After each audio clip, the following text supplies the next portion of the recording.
Entonces el Premio Nobel de Literatura no solo se entrega a la mejor novela, puede ser también a la mejor producción en cuanto a lírica. Y las canciones son pues parte de la lírica o parte del género lírico. Por lo tanto, Bob Dylan, he estado leyendo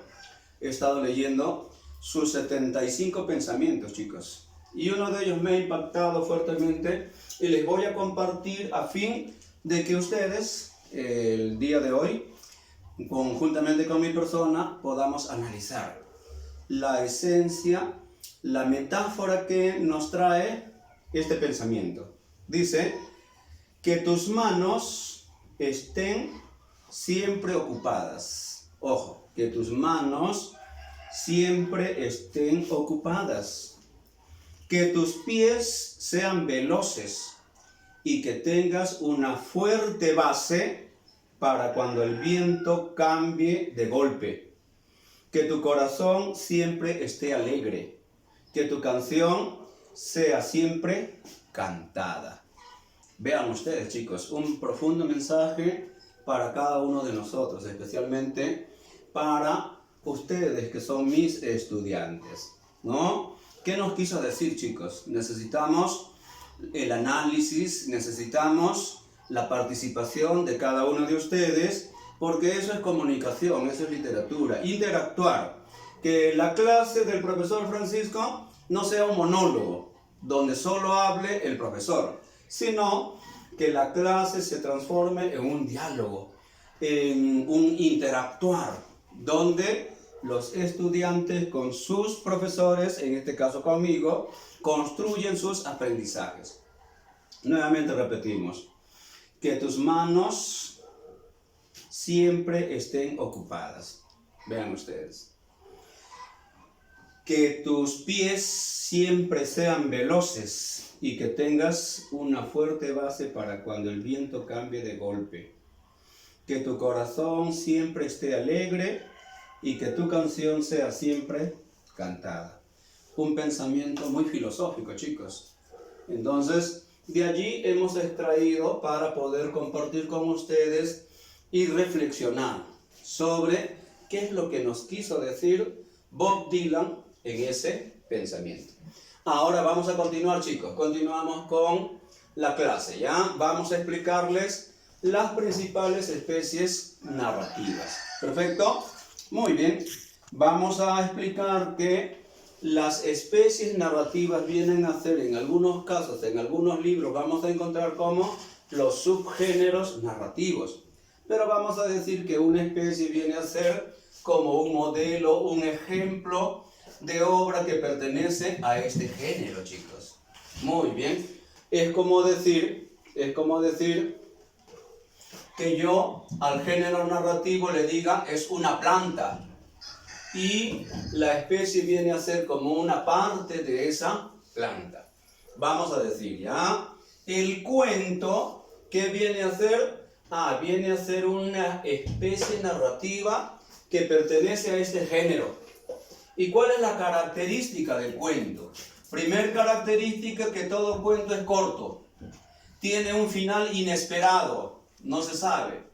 Puede terminar feliz o puede terminar triste. El cuento puede ser real o también puede ser imaginario, fíjense. Las principales características de todo cuento. Narración corta, que puede ser real o imaginaria, cuyo final es inesperado. Ahora vamos a tener a la segunda especie narrativa, la leyenda. La leyenda. La leyenda es una especie narrativa que pertenece al género que estamos estudiando y que trata de explicar el origen de un pueblo. ¿Ya? Entonces, las leyendas explican el origen de un pueblo, el origen de un río, de una laguna. Por decir, acá en Ica tenemos la leyenda del agua cachina, que explica el origen, cómo se creó o cómo nació, cómo apareció la laguna llamada Huacachina. Y también en el Perú tenemos pues muchas leyendas que tratan de explicar el origen de los pueblos, como la leyenda de Manco Cápac y Mama Ocllo, por decir, ¿no? Estas tratan de explicar el origen de un pueblo. El mito viene a ser aquella narración o aquella especie narrativa, ojo, en la cual se narra, pues, se cuenta el origen del mundo. ¿Ya? Vean ustedes. Acá tenemos en la leyenda, narra el origen de un pueblo, el mito narra el origen del mundo. Por decir, don José María Arguedas nos dejó uno de los grandes mitos llamado el mito del dios Incarri o Incarrí, donde se narra el origen de la zona sur de Ayacucho, cómo se originó ese lugar, ese mundo. También tenemos en el norte, por decir, el mito del dios Nailán. Tenemos también el mito de Adán y Eva. Entonces todos ellos tratan de explicar el origen del mundo. Ahora lo que nos toca, chicos, analizar lo que es la novela. Vamos a ver en qué se diferencia con el cuento, la leyenda, el mito. La novela viene a ser una narración extensa. Primer característica, ¿ya? Narración extensa, que puede ser en base a un hecho real, en base a un hecho imaginario, pero que trata de explicar un problema, chicos, un problema de lo que está pasando en el mundo, en nuestra realidad. La novela también se ha utilizado como forma de denuncia, ¿no? Por decir, muchos escritores, como por decir Jorge Icaza, como por decir don José María Arguedas, Ciro Alegría, ellos a través de la denuncia, de la novela, hace una denuncia pública, universal, de los problemas, de los sucesos, de los acontecimientos que suceden en el Perú o en un lugar determinado del planeta Tierra. Por decir, cuando nosotros leemos la novela Huasipungo de Jorge Icaza, nos vamos a entender de la siguiente manera. En Ecuador, ¿cuál es el problema del hombre andino, del indígena? ¿Cuál es su situación? A través de esa novela se denuncia a todo el mundo para que pongan los ojos en Perú, en Ecuador, y vean cómo está actuando o cómo están actuando nuestras autoridades. De repente están actuando mal, por lo tanto la novela se ha utilizado también como una forma de denuncia. En relación al cuento, vamos a decir que se diferencia la novela del cuento. ¿Por qué? Porque el cuento es corto y la novela es extensa. La novela pues puede tener 300 páginas, 400 páginas, a diferencia del cuento que puede tener una o dos carillas o 2 páginas, nada más. Aquí en la novela que vamos a trabajar el día de hoy, en tercer año de secundaria, nuestra meta, nuestro objetivo es conocer, ¿no? ¿Y qué es? ¿Qué es? ¿Cuáles son sus características? ¿Y qué novelas se han producido, tanto en el Perú como en el mundo? ¿Y cuáles fueron las motivaciones? ¿Cuáles fueron, pues, los motivos, los objetivos de crear ese tipo de novela? Bueno, vamos a explicar con los siguientes títulos, ¿no? Tenemos, a ver, la novela titulada 100 años de soledad, de Gabriel García Márquez, Premio Nobel de Literatura, en Colombia. Él nace pues en Colombia, ¿ya?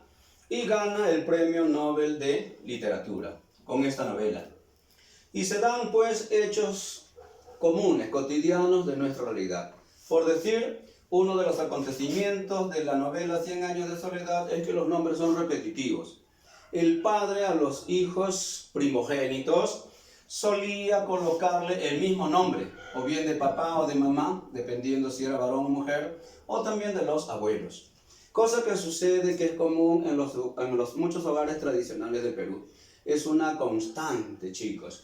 Y eso ha cambiado últimamente, ¿no? Porque los hogares modernos, la familia moderna, los hijos primogénitos ya no colocan pues el mismo nombre de papá, de mamá o de los abuelos, sino ya tenemos otros criterios para colocarle el nombre a los hijos. Por decir, cuando me tocó trabajar en la sierra, era cotidiano, chicos. Era cotidiano que muchas palabras del quechua sean utilizadas para colocarle el nombre a los chicos. Allí tenemos por decir guaita, que significa flor. Allí tenemos jorianca, por decir, jorianca. Jori, corazón. Ay, chicos. Entonces vean ustedes estos nombres, chasca, guaita, jorianca, suelen colocarse en los nombres de los hijos en la sierra del Perú.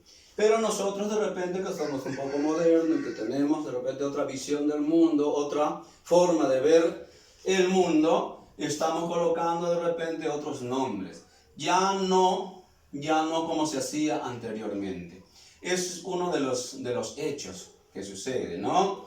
¿Y cuál es la denuncia que hace don Gabriel García Márquez en la novela 100 años de soledad? Uno de los grandes problemas que hemos tenido a través de la historia y continúa a pesar de que hemos evolucionado. El tema del incesto. Desde tiempos bíblicos, chicos, se ha dado esto. En la actualidad también. Y los pueblos incestuosos dice que no tienen una segunda oportunidad sobre la faz de la tierra y deben desaparecer. Así como sucedió con Sodoma y Gomorra, dice que don Gabriel García Márquez, aquellos pueblos pecaminosos, aquella gente pecaminosa debe desaparecer de la faz de la tierra. El incesto. Ahora nos vamos al Perú, la serpiente de oro. Bueno, en la serpiente de oro, don Ciro Alegría Bazán lo que nos explica es de repente el origen, la creación de lo que es la vida cotidiana de mucha gente que pertenece a lo que es Calemar.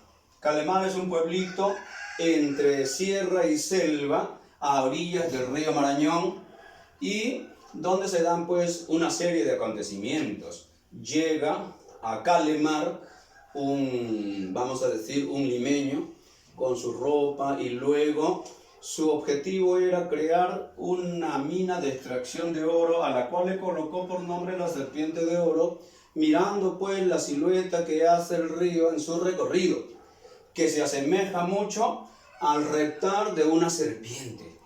Muy bien, entonces llega a Calemar un ciudadano de Lima, vestido a la usanza de Lima, y lo que hace es pues, ¿no?, análisis, estudio de cómo va a hacer su proyecto minero, pero lastimosamente no continúa, no culmina. ¿Por qué? Porque es picado por una serpiente y muere.